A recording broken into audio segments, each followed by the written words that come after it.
Listen up because you're not going to want to miss these 5 labs you have to test for if you're over 40 and feeling symptoms like fatigue, weight gain, and hair loss. Hi, my name is Dr. Carrie Jones. I am a women's health and hormone expert, and you're going to want to hit that subscribe button because I know hormones can feel like herding cats, and I am here to help.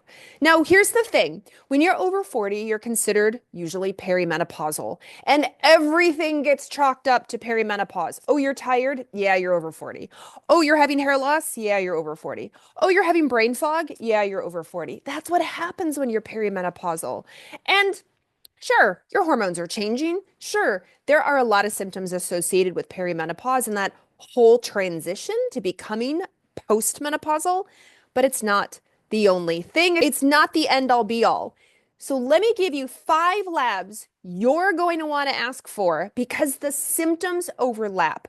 And I would absolutely hate for you to have everything chalked up to perimenopause or everything chalked up because you're over 40 or over 50 or over 60 and it's actually these other things. Number 1, do you have a thyroid problem? Let's check that thyroid. Did you know when we line up the chart of what could be a thyroid problem, what could be a perimenopausal symptom, that most of the symptoms overlap? The big common symptoms of hypothyroidism are fatigue and hair loss and dry skin and weight gain and digestive issues and brain fog. Sounds like perimenopause, doesn't it? Hyperthyroid, which is the fast thyroid, is a little different. That's more like anxiety, sweating, can't sleep. Sound familiar? Right, let's not miss this. And in fact, research shows that a lot of women, when they get into their 40s in the perimenopausal time frame, tend to develop a thyroid problem. Meaning if they're going to develop one, that's just a big time to do it. So let's get this tested. You want to try to get a full thyroid panel. Don't just settle for what's called a TSH, a thyroid stimulating hormone. Let's get everything. Let's get a TSH. Let's get a free T4, and free T3 is part of your listing. The reason is T4 and T3 are what do the work. In particular, T3 does like all the work. It's the heavy lifter. Now, some practitioners feel that T4 will convert into T3, so why test it? And the reason it's important to test is because if it's low, it's going to explain a lot of your symptoms. And you can have low T3, but a normal TSH. And everyone's hinging everything on TSH, and we just can't. We can't anymore.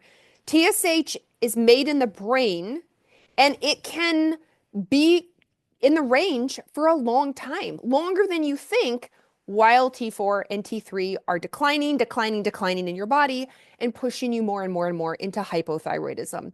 And again, hypothyroidism slows everything down. So your energy slows down, your digestion slows down, your hair growth slows down, your skin turnover slows down, your weight loss ability slows down. And again, I don't want you to get that confused with perimenopause. You can be both. You can be perimenopausal and have a thyroid problem. Now, if thyroid runs in your family, or if maybe you've kind of had a thyroid problem off and on through your life, make sure you also run the thyroid antibodies. Request the thyroid antibodies. They're called thyroid peroxidase antibody, thyroglobulin antibody. Those are the antibodies for hypothyroidism. If you're the opposite, if you're you're fast. Hyperthyroid, that's thyroid stimulating immunoglobulin, TSI. So it kind of sounds like a lot and it kind of sounds confusing, but really the take-home message I want you to have is when you go talk to your practitioner, ask for more than the TSH, thyroid stimulating hormone. You want the free T4 and free T3, and you want those antibodies. And some doctors actually run even more than that. They'll run a reverse T3. They'll run other really cool thyroid markers. Not necessarily required, very helpful, but at the minimum, I want you to have that free T3 and free T4. Not a total, but a free. I want to see what's free and active because that's where we get the most information. Number 2, do you have iron issues? Do you have iron anemia? Are you borderline iron anemia? Guess what? Low iron can cause you to feel fatigued. I often see heavy periods, which can happen in perimenopause. You can kind of vacillate between your normal period and all of a sudden it gets really heavy again. Low iron can also cause hair loss. Low iron can cause you to bruise easily. Low iron can cause you to have like cold hands and feet or just feel colder more than normal. And this can be hard to discern because sometimes you're hot, sometimes you're cold, you're not really sure what's going on, plus you're fatigued and you're losing your hair. What is happening? Make sure you're requesting iron markers. What can happen is that your practitioner may run a CBC, complete blood count. These are your red and your white blood cells. Great screening marker, but it's not the end all be all.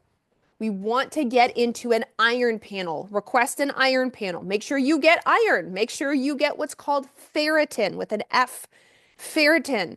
Make sure you get TIBC. These are very common on an iron panel. And the great thing is an iron panel is not that expensive and it is not a crazy ask. Every lab can do it.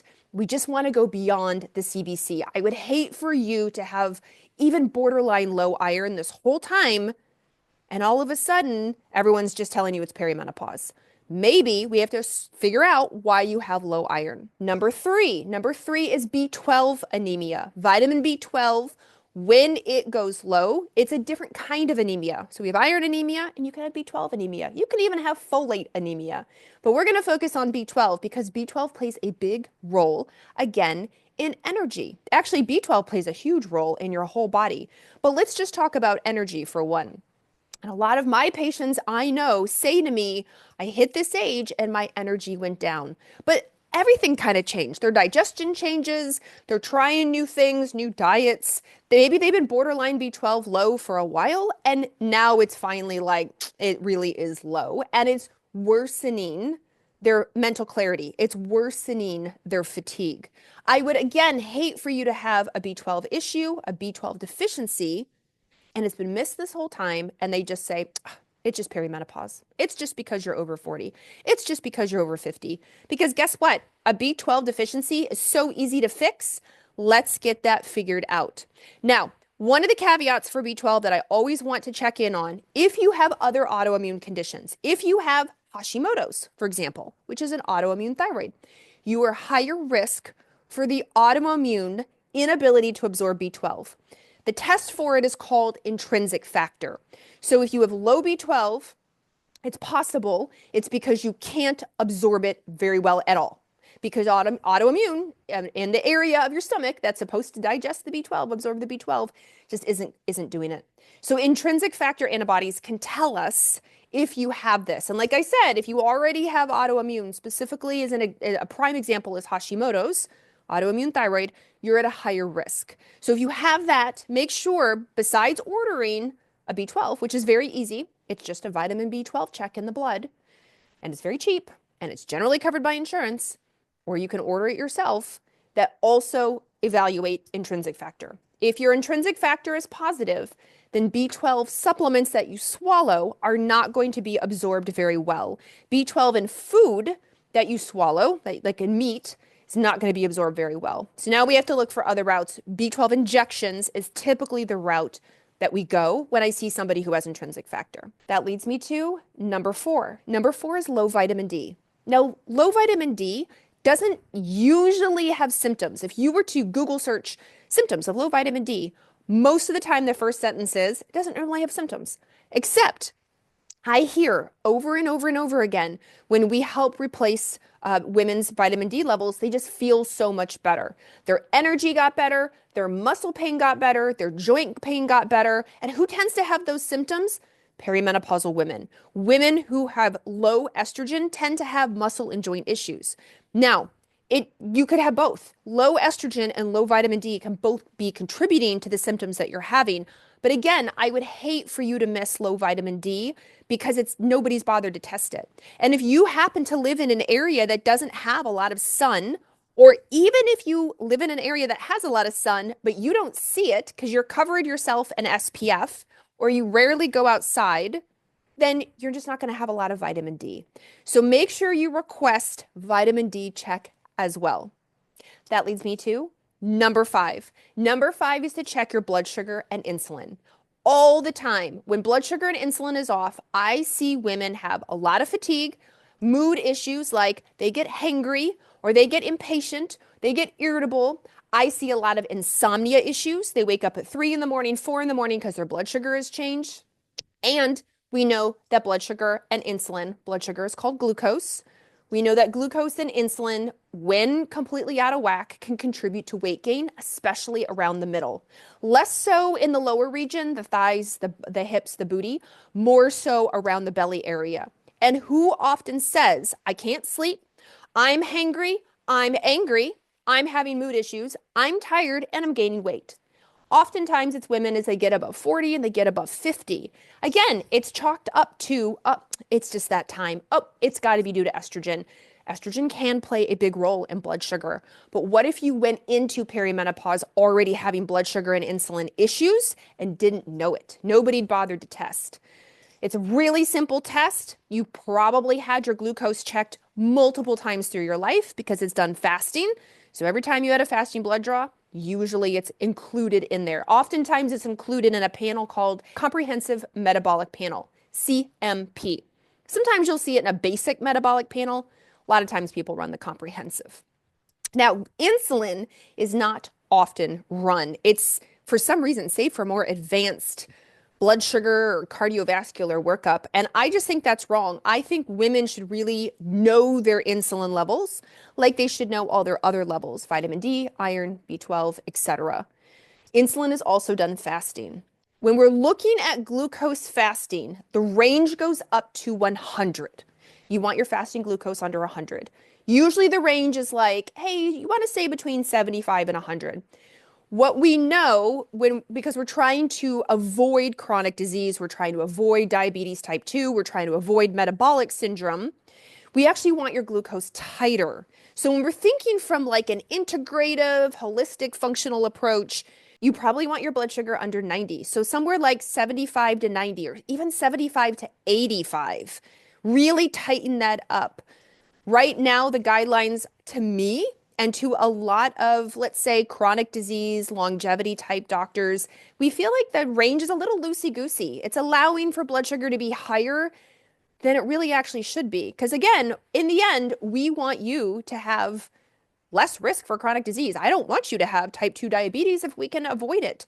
So, and I don't want you to wake up at 2 in the morning, and I don't want you to be hangry and tired all the time. So let's check your glucose. And then an insulin, the insulin range is often ginormous. The insulin range is usually like up to 25 or up to 28, or sometimes you'll see it up to 18. So it's a little tighter. When I look at insulin, there's a really great article that I look at when it talks about metabolic syndrome. And it says if we're trying to reduce the risk of metabolic syndrome, we want our fasting insulin to be real tight. We want it to be between 2 and 5. 2 and 5. So the reference range may go all the way up to 25. You may have done an insulin or you may request an insulin. And let's pretend your insulin on the blood draw is 12. And your doctor says, well, yeah, the range is up to 25. Your insulin looks great. Except we know based on research that your risk for metabolic disease goes up significantly at that level.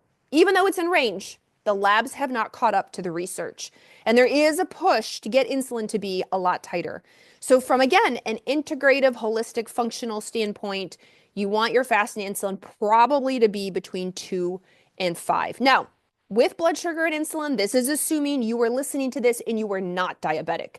If you are type 2 diabetic listening to this, your numbers may be different, of course, with your practitioner based on what's going on with you and your history. These numbers, I'm talking with somebody who is not type 2 diabetic. If you are pre-diabetic, you've been told your numbers are between 100, 101, and 125, 124. That's considered the pre-diabetic range. Once you cross 100, but you're not quite above 125, you're pre-diabetic. You can definitely work real hard on diet and lifestyle and a whole other ways to let's get that blood sugar back down and let's make sure we request an insulin. Now, you may ask about hemoglobin A1C. Hemoglobin A1C is another marker often used in the diabetes type 2 world or the prediabetes world because we want to evaluate glucose over time. That's what hemoglobin A1C is. It's like an estimated average-ish of what's going on over time. The range to that is also a little bit high. Most of the time, again, in that integrative, functional, sort of ideal health, let's reduce chronic disease world, I want to see a hemoglobin A1C under 5.2%. And often I will suggest under 5% or lower, actually. So I know this doesn't fit all the guidelines when it comes to glucose and insulin. And I know that not all conventional doctors are going to agree. They're like, the guideline says, the upper limit of glucose is 100 and you're at 99, that's fine. But are you? Are you fine? If you're having the fatigue and you're waking up at midnight or 2 or 4 in the morning, you've been noticing a lot of more weight gain, you've been noticing you're hangry and impatient, and maybe you're hungry immediately after meals and craving sweets, 99 might not be great for you. Same for insulin. If your insulin is in the double digits at this point, and you're having all these symptoms, like talk with your practitioner. Like, let's do some lifestyle, dietary, exercise changes and tighten that insulin up. And the same goes for hemoglobin A1C. Now, I hope this was helpful because, as you can see, a lot of these imbalances in these lab markers can contribute to very similar symptoms, if not the same symptoms, of perimenopause, and in a lot of cases, if you are postmenopausal. And I want you to have the most optimal, healthy, thrive-worthy life, reduce risk for chronic disease, and you can do so by checking on these labs. Make sure your practitioner is running these labs. And in fact, I do have a free ebook all about these exact labs, and I sort of rank them by the basics, getting into more advanced. So you can actually check that download, click the link in the description section, and I will immediately send you this ebook for free so you can learn all about your labs. You're also going to want to hit like, comment any questions, and subscribe because, again, I know that these hormones can feel like herding cats.